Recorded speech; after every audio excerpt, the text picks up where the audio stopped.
आज चाहिँ म बनाउँदैछु आलु र आलु आज चाहिँ म बनाउँदैछु आलु र भेन्टा। आलु काटेर राखेपछि प्याज पनि काट्दै यता चाहिँ भेन्टाको यता चाहिँ कालो दाल पकाउँदैछु। कालो दालको प्याज सिटी लगाइरहेको छु। यो चाहिँ ननस्टिक प्यान हो, यसमा अगाडि पकाउँछु।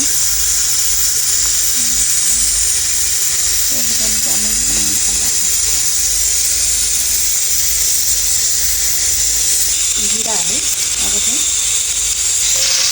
जिरापछि प्याज हाल्दैछु। त्यसपछि आलु हाल्दैछु।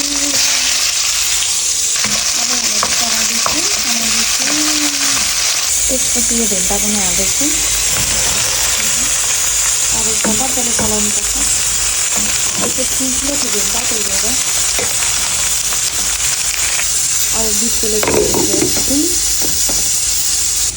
टमाटर पनि काटेर राखिसकेँ। यहाँ चाहिँ मैले जिरा धनियाँको पाउडर अनि त्यसपछि टर्मरिक पाउडर अनि त्यसपछि मसलाको पेस्ट राखिसकेँ। अब चाहिँ म चलाउँछु। चलाएपछि यस्तो भयो, यस्तो राख्छु, यस्तो भयो। अहिले चाहिँ पाकेर यस्तो भयो। यहाँ कालो दाल पकाएको छु कि त्यही भएर अब टाइम लाग्यो कालो दाल पकाउनु चाहिँ।